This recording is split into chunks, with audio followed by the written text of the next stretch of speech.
দেখুন, ইন্ডিয়া জোট এমন একটা জোট যাদের আইডিওলজি কোনো মিল নেই, কোনো নীতির মিল নেই, কোনো আদর্শের মিল নেই, কোনো কমন মিনিমাম প্রোগ্রাম নেই।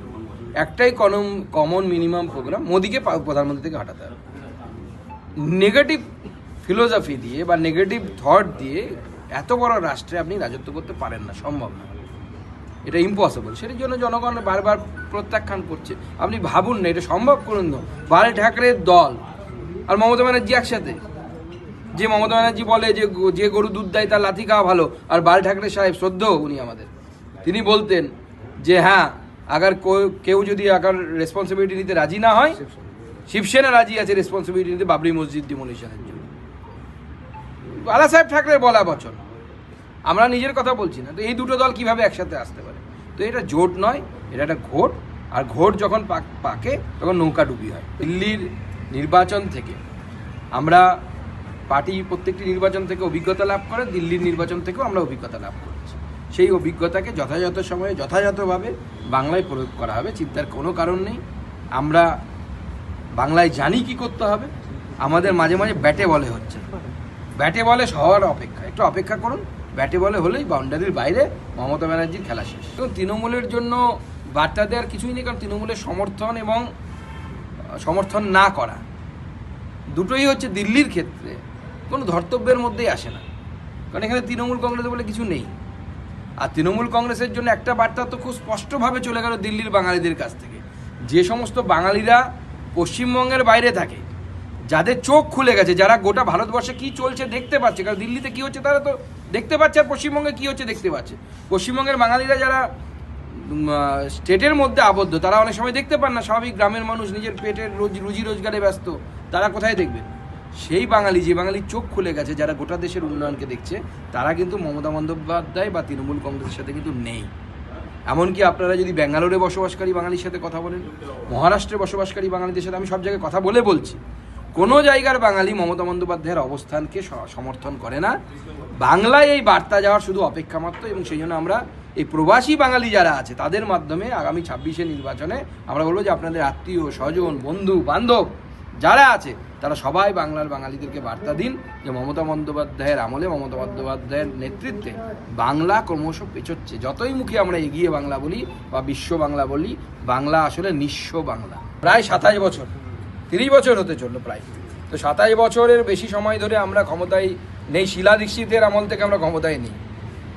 মানুষ এই যে প্রলোভন, ফ্রি বীজ, তাদের প্রলোভনে পড়েনি, কিন্তু মানুষ বেছে নিয়েছে যে ফ্রি বীজ তো বিজেপিও দেবে, কিন্তু সেটা ফ্রি বীজের মতো না। মানুষকে যাতে আত্মনির্ভর করা যায়, মানুষকে যেন আগামী দিনে নিজের পায়ে দাঁড় করানো যায়, তার জন্য মাননীয় প্রধানমন্ত্রীর নেতৃত্বে করাপশন ফ্রি গভর্নমেন্ট, দুর্নীতিমুক্ত গভর্নমেন্ট, তার জন্য মানুষ রায় দিয়েছে। আমি আগে ভবিষ্যৎবাণী করেছিলাম যে অরবিন্দ কেজরিওয়াল হারবে এবং অতসীও হারবে। অরবিন্দ কেজরিওয়াল হেরে গেছেন, অতসীজি একটুর জন্য বেঁচে গেছেন, সামান্য ভোটে বেঁচে গেছেন, বাকি সব হেভিওয়েট, এবং মনীষ সিসোদিয়া হেরে গেছেন, সৌরভ ভারদ্বাজ হেরে গেছে, প্রত্যেকেই হারছে। এবং অতসীজিও হারতেন, একটু গন্ডগোল হয়েছে, আমি ক্যামেরার সামনে বলছি না কেন হেরে, উনি জিতলেন। কিন্তু আমরা বুঝতে পারছিলাম মানুষের কাছে গিয়ে, মানুষ নরেন্দ্র মোদীর উপর ভরসা করছে, নরেন্দ্র মোদীর উপর আস্থা রেখেছে, এবং আমরা সেটা জানতাম।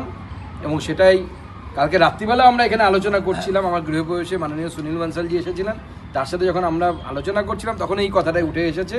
এর নিচে আমরা যেটা দেখেছি, সেটা যদি ব্যালট বক্স বা ইভিএমে যদি প্রতিফলিত হয়, তাহলে অবশ্যই বিজেপি এখানে জিততে চলেছে।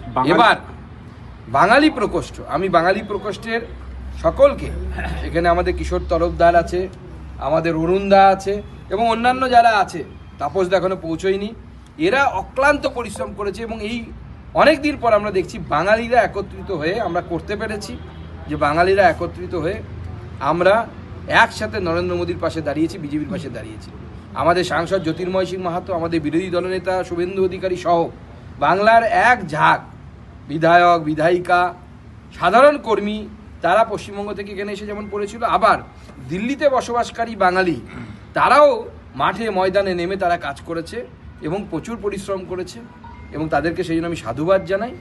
এবার আমাদের জন্য বাকি থাকলো বাংলা, লক্ষ্য বাংলা। 26-এ শুধু বাংলার বাঙালি নয়, বাংলার বাইরে বসবাসকারী বাঙালিরাও 26-এ ঝাঁপিয়ে পড়বে বাংলা জয়ের জন্য, এবং বাংলা জয় করব আমরা।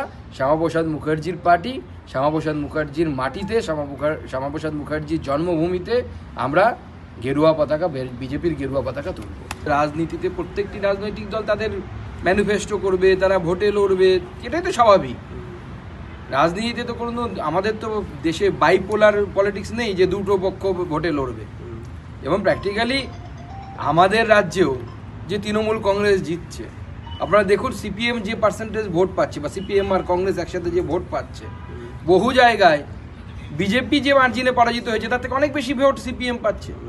তো সেই ভোটটা যদি, তারা তো অ্যান্টি মমতা ভোট, তারা মমতা ব্যানার্জিকে তো পছন্দ করে না, কিন্তু তারা সিপিএম আর কংগ্রেসকে ভোট দিয়ে দিচ্ছে। কিন্তু তারা যদি বিজেপিকে ভোট দিত তাহলে তো বিজেপি সরকার হয়ে যেত। এটাই হচ্ছে রাজনীতি, এটা নতুন কিছু নয়। তো স্বাভাবিকভাবেই বাংলার মানুষও আগামী দিনে বিজেপির সাথে আছে।